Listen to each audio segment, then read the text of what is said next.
was a dream of mine. Started when I realised I had to retire from the game that I'd loved playing. May 2017, I surveyed a pitch that I'd once graced and now was only fit to carry water onto it. And I was reminded by all the great friends I'd met, and some of the wonderful journeys, and just how many of them had what I would say is some form of mental health issue, be that anxiety or depression, which sometimes had become something worse than that. And I was shocked, if I was honest, by that as I was coming to the end of my playing days.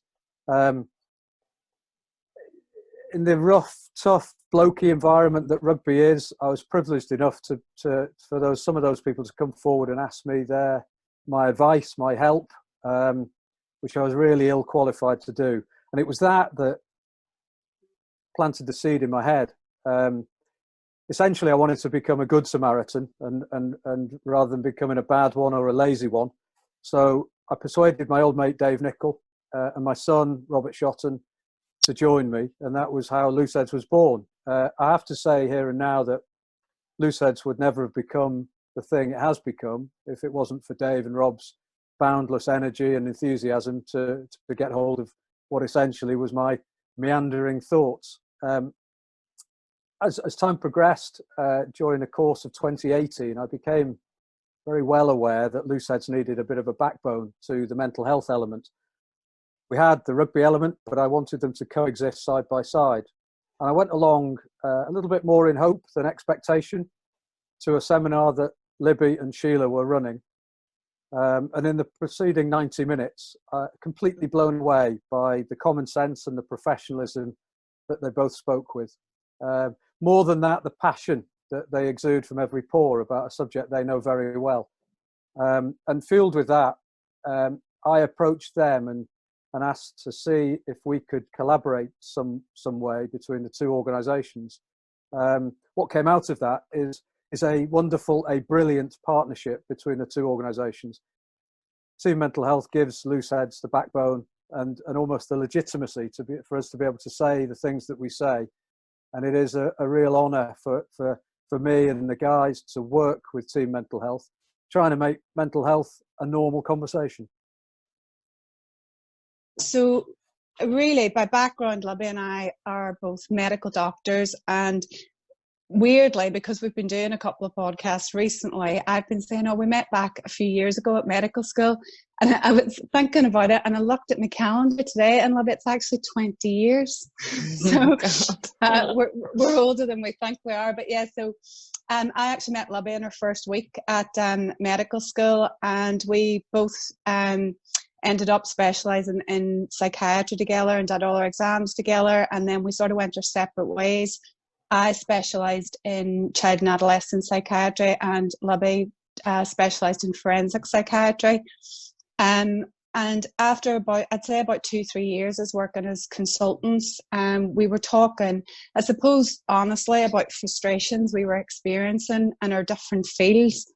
I was seeing that there was a significant increase in the number of children and young people being referred to services, and capacity was really struggling to meet demand. So we got to the point we were very much firefighting, and young people were really struggling to access the service.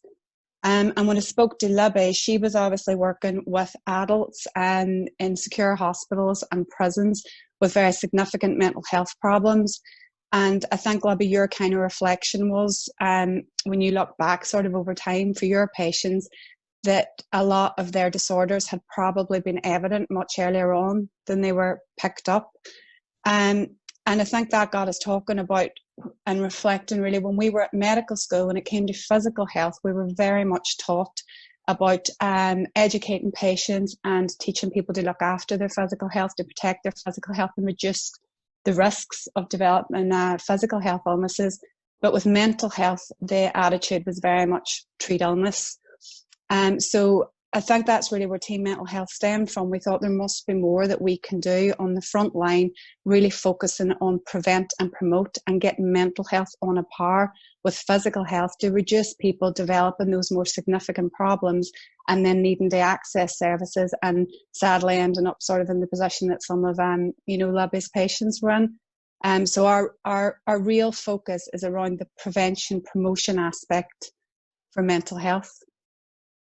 Meaningful differences. So schools is a big area where we like to work.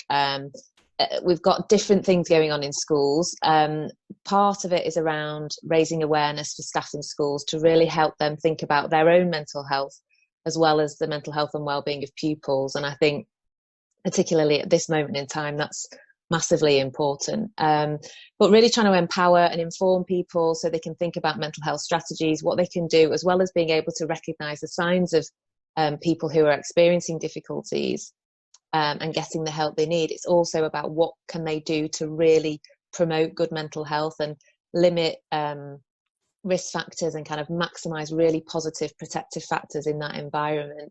And we apply the same principle to workplaces, and we've worked with some sporting organisations as well.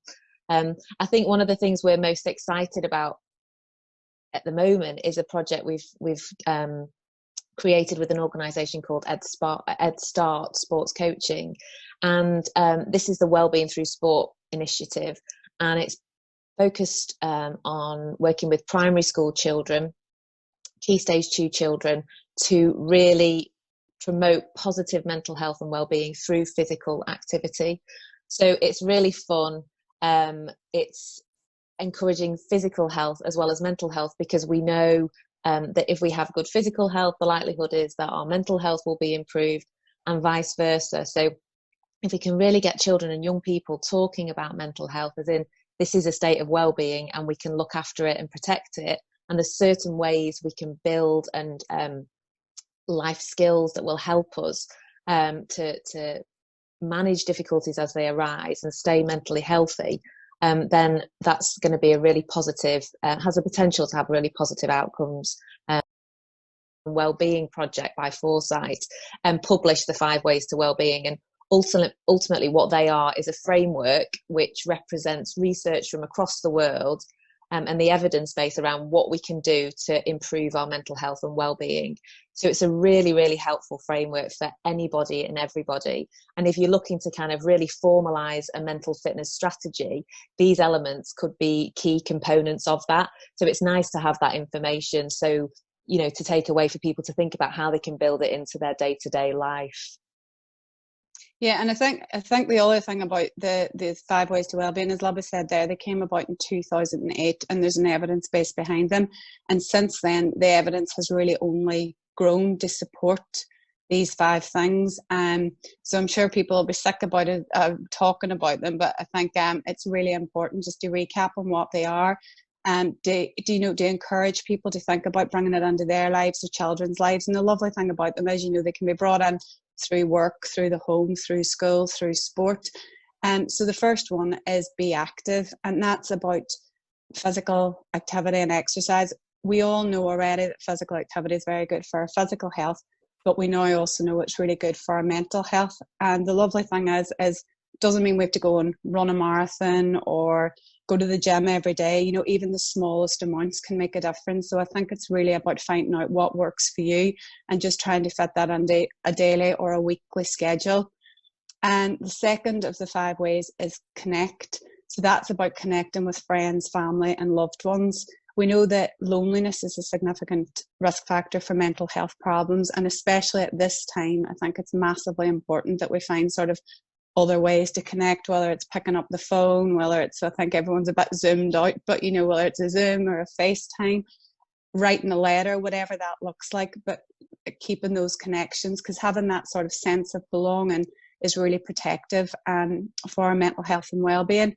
The third of the 5 is take notice, and that's about really being present in the moment. Now, there's lots of sort of things like mindfulness and meditation that we hear more of now, and they're really a practice, and not everyone has the time to build on those skills, but if they do, that's fantastic.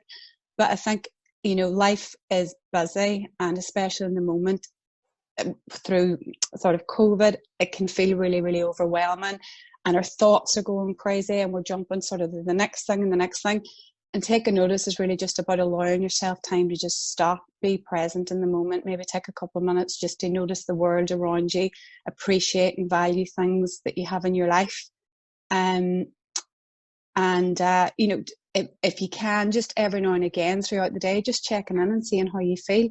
Just little simple things like that are good practice towards taking notice and being present. The fourth is keep learning. And that's, again, we know that if we keep our brains mentally stimulated, that's also protective for our mental health. And again, it doesn't have to be something complex like learning a new language. It can be something really simple like taking up an old hobby, or picking up a book, reading a book, cooking a new meal, using a recipe. So really, really simple things like that are all very protective. And then the last, which I think is probably our favorite, is give, and that's rooted in kindness and giving. So that we know, again, there's evidence to show that giving and being kind towards others not only makes us feel good, makes them feel good. It increases positive feelings, increases feelings of self-worth, self-esteem. And that's a really, you know, simple thing to do. But what we always say when we talk about give is to remember to be kind to yourselves as well, because we do live in a very sort of self-deprecating world, and I think we give ourselves a hard time. So whilst it feels easier to be kind to others, it's really important to be kind to yourselves as well. Team Mental Health do a fantastic job of getting this enormous body and bank of research into bite-sized chunks. The layman, maybe you and I, Chris, we probably need something quite as simple as those 5 steps to mental well-being in order to make sense of it all. And that's probably one of the jobs they do. Simple is simple. Elegant simplicity is a beautiful thing.